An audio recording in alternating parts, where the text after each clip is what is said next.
नमस्कार दोस्तों, मेरा नाम है सुनील और आप देख रहे हैं अपना लोकप्रिय YouTube चैनल जिसका नाम है सुनील जसवाल बिब्लियोफाइल। दोस्तों, इससे पहले हम लोगों ने लेक्चर फर्स्ट अपलोड किया था जिसमें हम लोगों ने साइकोलॉजी के बारे में पढ़ा था और 15 क्वेश्चन भी किए थे। आप लोगों ने इस वीडियो को काफी पसंद किया है। आज मैं सेकंड वीडियो लेके आ गया हूं और दोस्तों इस वीडियो में हम लोग देखेंगे। दोस्तों, हम लोग प्रत्येक वीडियो में एक कंसेप्ट को अंडरस्टैंड करेंगे और उसके साथ 15 क्वेश्चंस को भी करने की कोशिश करेंगे ताकि आपकी स्टडी जो है वो कंप्लीट हो सके। तो आज का जो हमारा टॉपिक है यह मेथड ऑफ एजुकेशनल साइकोलॉजी। दोस्तों, मेथड ऑफ एजुकेशन साइकोलॉजी, शिक्षा मनोविज्ञान की विधियां क्या क्या हैं इसके बारे में देखेंगे। दोस्तों, ये दो टाइप की होती हैं। नंबर 1 पे आपके पास method of observations and method of expositions. Method of observations को हिंदी में कहा जाता है अवलोकन की विधियां। ये 3 टाइप की होंगी हमारे पास, इनको हम लोग देखेंगे। फिर आपके पास मेथड ऑफ एक्सपोजिशंस, इसकी 5 विधियां होंगी, इनको भी हम लोग देखेंगे, जिसे हिंदी में कहा जाता है प्रतिपादन की विधियां। दोस्तों, जो आपके पास अवलोकन की विधियां हैं इसे हम लोग इस वीडियो में देखेंगे। जो आपके पास प्रतिपादन की विधियां हैं मेथड ऑफ एक्सपोजिशंस, इसे हम लोग नेक्स्ट वीडियो में करने की कोशिश करेंगे। तो चलिए स्टार्ट करते हैं। आपके पास अवलोकन की विधियां, इसे देख लेते हैं। इसमें 3 टाइप मैंने बताए हैं आपको। सबसे पहले मैंने बताया अंतर्मुखी अवलोकन, सब्जेक्ट ऑब्जर्वेशंस। दूसरे नंबर पे मैंने आपको बताया ब्रह्ममुखी अवलोकन, ऑब्जेक्टिव ऑब्जर्वेशंस। और तीसरे नंबर पर हम लोग देखेंगे प्रयोगात्मक विधि, जिसमें एक्सपेरिमेंटल मेथड कहा जाता है। इन 3 विधियों को हम लोग इस वीडियो में देखेंगे। जो आगे आपके पास आ रही है दूसरा टाइप है प्रतिपादन की विधियां, इसे हम लोग नेक्स्ट वीडियो में करने की कोशिश करेंगे। नहीं तो इस लेक्चर में ये लेक्चर काफी बड़ा हो जाएगा।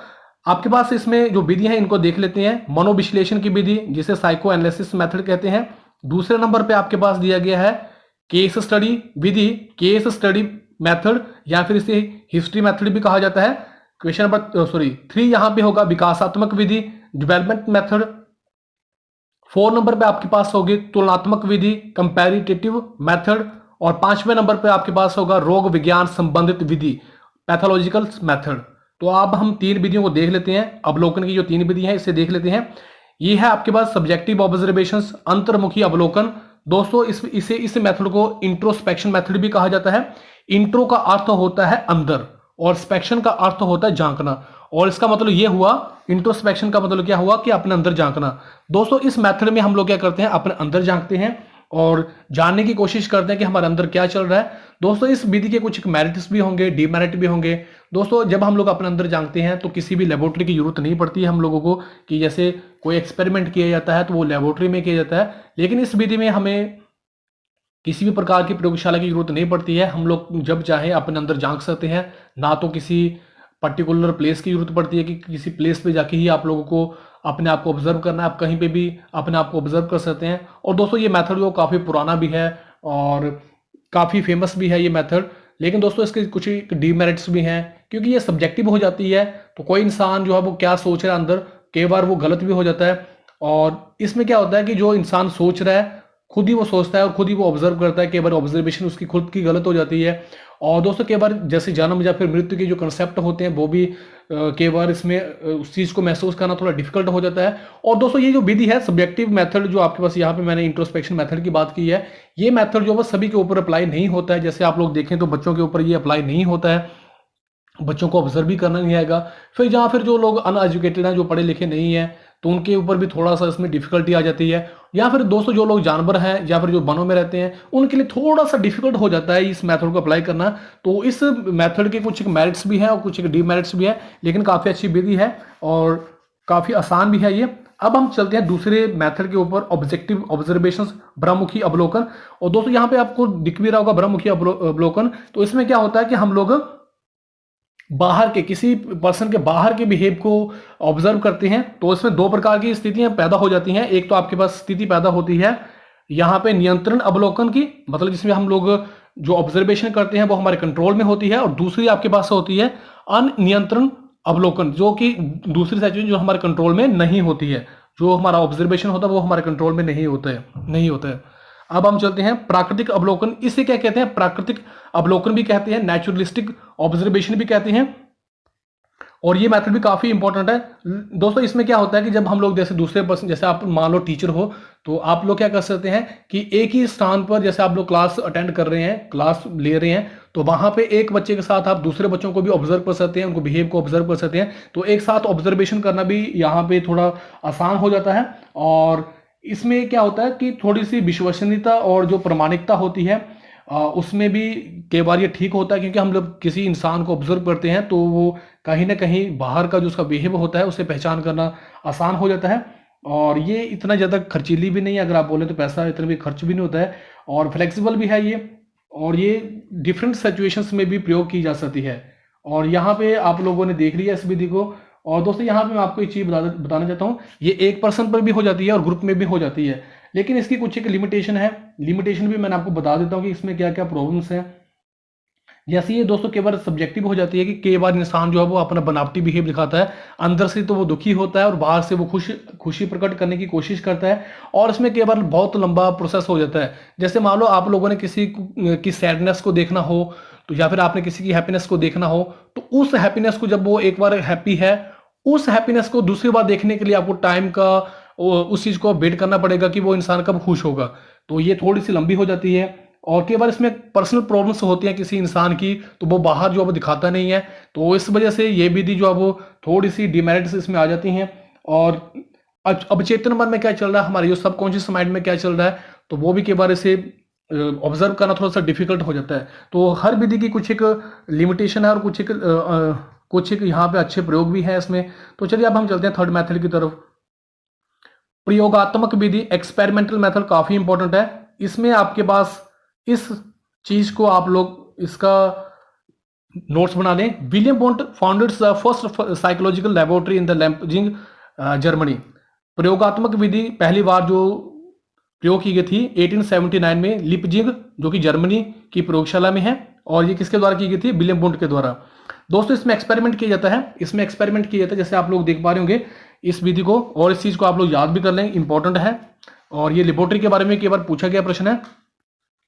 दोस्तों इस विधि में क्या होता है कि जो आपके पास आंकड़े आते हैं, एक तो लेबोरेटरी होती है, और इसमें जो आपके पास आंकड़े आते हैं वो कहीं ना कहीं शुद्ध होते हैं, प्योर होते हैं, और इसमें जो प्रयोगकर्ता होता है वो जब चाहे जितनी मर्जी बार चाहे किसी एक्सपेरिमेंट को दोहरा सकता है, अप्लाई कर सकता है, और वो देख सकता है कि कोई इंसान कैसा बिहेव कर रहा है। मतलब इसमें ऑथेंटिसिटी बहुत ज़्यादा होती है। लेकिन दोस्तों इसमें भी कुछ एक प्रॉब्लम्स होती हैं, जैसे इसमें जो आप लोग एक्सपेरिमेंट कर रहे हो उसके लिए आपको पूरे उपकरण चाहिए होंगे, इक्विपमेंट आपको पूरे चाहिए। अगर आपके पास इक्विपमेंट पूरे नहीं है, उपकरण आपके पास पूरे नहीं है, तो इस मेथड को अप्लाई करना थोड़ा सा डिफिकल्ट हो जाता है।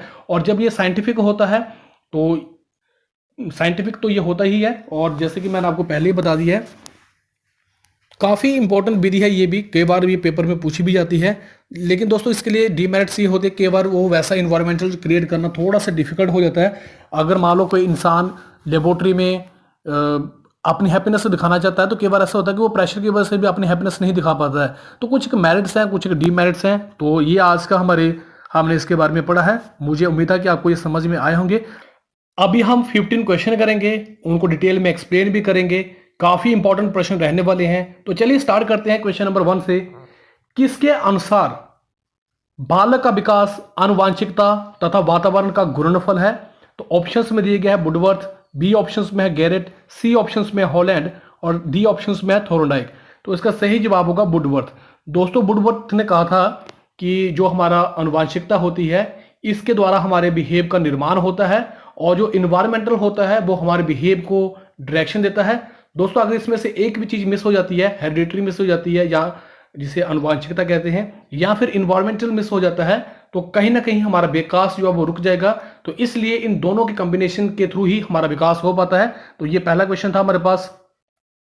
सेकंड क्वेश्चन की तरफ चलते हैं। क्वेश्चन नंबर 2 हमारे पास दिया गया है, अंतर्मुखी, बहिर्मुखी, उभयमुखी व्यक्तित्व वर्गीकरण किसके द्वारा किया गया है? काफी इंपॉर्टेंट प्रश्न है, एक बार फिर से रिपीट कर देते हैं। अंतर्मुखी, बहिर्मुखी, उभयमुखी व्यक्तित्व होती है पर्सनैलिटी, उसका क्लासिफिकेशन किसके द्वारा किया गया है? तो इसका सही जवाब यहाँ पे ऑप्शंस दिए गए, पहले क्रेंचर के द्वारा, यूंग के द्वारा, शेल्डन के द्वारा, स्प्रेंजर के द्वारा। तो इसका सही जवाब होगा यूंग के द्वारा। यूंग जो थे वो स्विट्जरलैंड के एक साइकोलॉजिस्ट थे, मनोवैज्ञानिक थे, और इन्हीं होने मनोवैज्ञानिक गुणों के बेस पर ही व्यक्तित्व का क्लासिफिकेशन किया, उसका वर्गीकरण किया। काफी इंपॉर्टेंट प्रश्न है ये। अब चलते हैं क्वेश्चन नंबर 3 की तरफ। किसके अनुसार इदम, अहम या परा अहम व्यक्तित्व के 3 घटक हैं?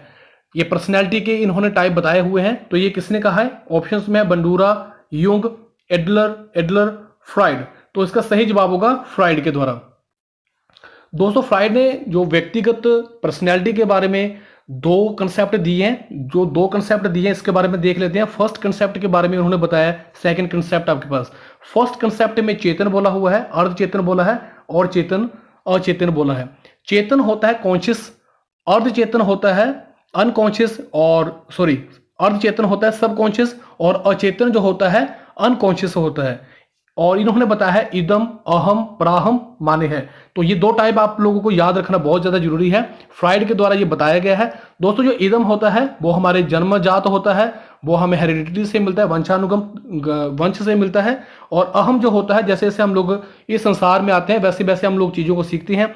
पराहम नैतिक मूल्य होते हैं, इसमें आत्मा का अंतकरण होता है, और ये सभी कुछ यहाँ पे बताया हुआ है। तो ये प्रश्न भी काफी इंपॉर्टेंट हो जाता है। अब हम चलते हैं नेक्स्ट क्वेश्चन की तरफ।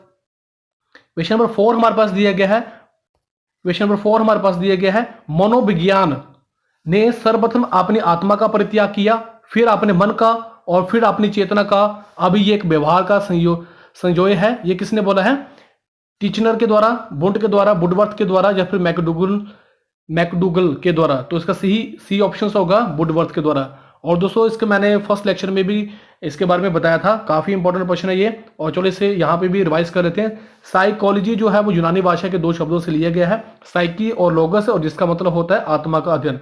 तो वुडवर्थ के द्वारा पहले ही बता दिया गया है कि जो मनोविज्ञान है उसने पहले अपने आत्मा का त्याग किया, फिर मन का त्याग किया, फिर चेतना का त्याग किया, और बाद में उसने जो बिहेव है उसे ही एक्सेप्ट किया। क्योंकि बिहेव को हम किसी के भी बिहेव को जान सकते हैं, पहचान सकते हैं, लेकिन किसी के मन में क्या चल रहा है, किसी की आत्मा में क्या चल रहा है, तो उसके बारे में जानना हम लोगों के लिए थोड़ा डिफिकल्ट हो जाता है। तो ये साइकोलॉजी की काफी अच्छी डेफिनेशन भी है। अब क्वेश्चन नंबर 5 की तरफ चलते हैं। क्वेश्चन नंबर 5 हमारे पास दिया गया है, सीखी हुई बात को स्मरण रखने या पुनः स्मरण करने की असफलता कहलाती है। दोस्तों जब भी हम लोगों ने कोई बात सीखी होती है उसे हम याद करने की कोशिश करते हैं लेकिन याद नहीं कर पाते हैं, तो उसे क्या कहते हैं? ए ऑप्शन में पुनः स्मरण, विस्मृति, संवेदना, स्मृति। तो इसका सही जवाब होगा विस्मृति, जिसमें कि हम लोग क्या करते हैं, कोई भी फैक्ट हम लोग याद नहीं कर पाते हैं, तो उसे क्या कहा जाता है? विस्मृति कहा जाता है। क्वेश्चन नंबर 6 की तरफ चलते हैं। शारीरिक वृद्धि और विकास को कहते हैं, ए ऑप्शंस में तत्परता, अभिवृद्धि, गतिशीलता, अनुवांशिकता। तो बी ऑप्शंस में अभिवृद्धि। दोस्तों ये जो अभी एक्सप्लेनेशन आ रहा है काफी इंपॉर्टेंट है ये भी, क्योंकि अभिवृद्धि एक निश्चित सीमा समय तक चलती है, शारीरिक विकास भी निश्चित समय सीमा तक चलता है। दोस्तों जो भी ग्रोथ होती है वो एक डेफिनेट उसका पीरियड होता है और इसकी एक लिमिट होती है, चाहे वो हमारा शारीरिक विकास हो, हमारा फिजिकल डेवलपमेंट हो, वो भी एक निश्चित सीमा समय के अंदर ही चलता है। ठीक है, अब आपके पास क्वेश्चन नंबर 7 दिया गया है, हमेशा ट्रेंडिंग में रहता है ये प्रश्न। चिंतन संज्ञानात्मक कोग्निटिव जिसे बोलते हैं पक्ष में एक मानसिक क्रिया है, ये कथन किसका है? इस डेफिनेशन को आप लोग याद कर लें। चिंतन जो है संज्ञानात्मक पक्ष में एक मानसिक क्रिया है, ये किसका कथन है? तो ऑप्शंस में है डीवी द्वारा, गिलफोर्ड के द्वारा, क्रूज के द्वारा या रोस के द्वारा। तो इसका सही जवाब होगा रोस के द्वारा। अब हम चलते हैं क्वेश्चन नंबर 8 की तरफ। संवेग शब्द का शाब्दिक अर्थ क्या है? ए ऑप्शंस में क्रोध और वे, स्नेह तथा प्रेम, सी ऑप्शंस में उत्तेजना या फिर भावों में उथल पुथल, डी उपरोक्त में से कोई नहीं। तो सी ऑप्शंस में आपके पास दिया गया है उत्तेजना या भावों में उथल पुथल। दोस्तों अंग्रेजी भाषा में संवेद को इमोशन कहते हैं, जैसे हम लोग बोलते हैं। ई का अर्थ होता है कि अंदर से, और मोशन का अर्थ होता है गति। दोस्तों जो हमारे अंदर के भाव होते हैं, जो हमारे अंदर जो कुछ भी चल रहा होता है उसे हम लोग इमोशन कहते हैं। और इसमें जब हम लोग इसको गति दे देते हैं, जैसे कि आप लोगों ने देखा होगा, अतः आंतरिक भावों को बाहर की गति देने से है। अतः शाब्दिक अर्थ जब व्यक्ति वेगवान होकर कार्य करता है तो उसे संवेग कहा जाता है। दोस्तों आप लोगों ने कभी देखा होगा कि जब आप लोग खुश होते हैं, जब आप हैप्पी होते हैं, तो उस तरह के इमोशन जब आप बाहर निकालते हैं और उसी के अकॉर्डिंग काम करते हैं तो उसे क्या कहा जाता है? उसे संवेग कहा जाता है, उसे इमोशन कहा जाता है। और ये हमेशा ही आदमी के फेस पे भी आप लोग देख सकते हैं कि कोई आदमी उदास है या कोई आदमी खुश है, तो ये सारे इमोशन के कारण ही होता है। क्वेश्चन नंबर 9 की तरफ चलते हैं। कौशल सीखने की पहली अवस्था क्या है? दोस्तों जब भी कोई स्किल सीखनी हो तो उसकी फर्स्ट स्टेज क्या है? यथार्थता, कल्पनाशीलता, समन्वय या फिर अनुकरण। तो डी ऑप्शन होगा अनुकरण। जब भी हम लोग आपने देखा होगा कि जो बच्चा होता है वो अपने माता पिता को फॉलो करता है या फिर वो समाज के लोगों को फॉलो करता है। जैसे समाज के लोगों को वो ऑब्जर्व करता है तो उसका बिहेव उन लोगों के बिहेव की तरह होना स्टार्ट हो जाता है और इस तरह से वो किसी भी चीज को सीख सकता है। एग्जाम्पल के तौर पर ले लेते हैं, जैसे दोस्तों आप लोगों ने कार, आपके घर में कार है तो चांसेस ऐसे हैं कि आपके घर में दूसरा बच्चा, अगर कोई छोटा बच्चा होगा या फिर कोई मतलब सीखने वाला कोई बच्चा है, जैसे 15 ईयर का है या फिर 20 ईयर का है, तो कहीं ना कहीं वो भी कार को सीख लेगा, वो भी आपके बिहेव को फॉलो करेगा और वो उस चीज़ को सीख लेता है। तो यहाँ पे स्पष्ट रूप से निकल के आता है कि बच्चा जो होता है वो अपने माता पिता को फॉलो करता है, समाज को फॉलो करता है, उनके बिहेव को फॉलो करता है। अब आपके पास क्वेश्चन नंबर 10 दिया गया है, शैशवावस्था में बच्चों की क्रियाकलाप क्या होते हैं? तो यह मूल, प्रवृत्तात्मक या संरक्षित, संज्ञानात्मक या फिर संवेगात्मक। तो इसका सही जवाब होगा ए, मूल प्रवृत्तात्मक। दोस्तों यहाँ पे जो ये वाला लाइन जो आ रही काफी इंपॉर्टेंट है, 0 से 6 वर्ष तक की अवस्था बालक की शैशवावस्था कहलाती है। 0 से लेके 6 साल तक जो बच्चे की स्टेज होती है वो शैशवावस्था कहलाती है, क्योंकि इस अवस्था में शिशु अपने मूल प्रकृति के अनुसार ही व्यवहार करता है। जैसे गुस्सा आने पर वह गुस्सा करता है और खुश होने पर वह हंसकर अभिव्यक्ति करता है। दोस्तों आप लोगों ने देखा होगा जब छोटे बच्चे होते हैं वो नेचुरल होते हैं और आपने कई बार ऐसे बोला भी होगा कि बच्चे जो होते हैं वो भगवान का रूप होते हैं। वो क्यों होते हैं? क्योंकि उनका जो बिहेव होता है उसमें प्योरिटी होती है, उसमें शुद्धता होती है। वो ऐसा बनावटीपन नहीं करते हैं जैसे कि हम लोग अभी आपने देखा होगा कि हम लोग उन्हीं चीज़ों पे रिएक्ट करते हैं जो चीज़ें हम लोगों को उस हिसाब से लगती हैं। जैसे मान लो आप लोगों ने किसी चुटकुले को देख लिया या कोई आपने हंसने वाला कुछ पढ़ लिया तो हम लोग तब रिएक्ट करेंगे। लेकिन बच्चे ऐसे होते हैं कि अगर वो दोस्त है, जैसे मान लो आप किसी बच्चों का ग्रुप है तो वहां पे वो आपने देखा होगा कि थोड़ी देर पहले उनकी लड़ाई हुई है और थोड़ी देर के बाद वो दोनों बच्चे जिनके बीच में लड़ाई हुई है वो इकट्ठे हो जाते हैं। तो वो नेचुरल होते हैं, वो ये नहीं करते। अगर मान लो हमारी किसी के साथ लड़ाई हो जाए तो हम लोग उस चीज़ को लंबे टाइम तक खींचते रहते हैं, लेकिन बच्चे ऐसे नहीं करते हैं, वो नेचुरल होते हैं, वो चीज़ों को भूल जाते हैं। आपने देखा भी होगा कि अगर बच्चे चल रहे हैं तो गिर जाएं तो वो हंसना स्टार्ट कर देते हैं, तो लेकिन जब हम गिर जाएं तो हम लोग बेइज्जती महसूस करते हैं। तो इसलिए बच्चे जो होते हैं वो नेचुरल होते हैं और इन्होंने बताया कि 0 से 6 साल के जो बच्चे होते हैं वो अपने मूल प्रकृति, मूल जो उनका नेचर होता है, बेसिक जो उनका नेचर होता है उस हिसाब से बिहेव करते हैं। चाहे उनको गुस्सा है तो फिर गुस्सा दिखाते हैं और जब खुश होते हैं तो वो खुशी दिखाते हैं। तो चलिए अभी हम नेक्स्ट की तरफ चलते हैं। अभिप्रेरणा काफी इंपॉर्टेंट है। क्वेश्चन नंबर 11 जिसे आप मोटिवेशन बोलते हो के स्रोत कौन कौन से हैं? ए आवश्यकता है, चालक है, प्रेरक है या फिर इच्छा है। तो ए ऑप्शन में आपके पास आवश्यकता दी गई है। पहले देख लेते हैं कि अभिप्रेरणा होती क्या है, मोटिवेशन होती क्या है। अभिप्रेरणा का अर्थ है कि किसी कार्य को करने की उत्सुकता, प्रेरित होना। यह व्यक्ति की आवश्यकता होती है तभी वह किसी कार्य के लिए प्रेरित होता है। जब हमें किसी चीज की जरूरत होती है तभी हम लोग मोटिवेट होते हैं उस चीज के लिए। और ये आवश्यकता जो नीड्स का सिद्धांत है ये किसने दिया था? इंपॉर्टेंट लाइन है, ये दिया था अब्राहम मैस्लो के द्वारा। ठीक है, इस लाइन को आप लोग अंडरलाइन कर लें और इसके नोट्स बना दें।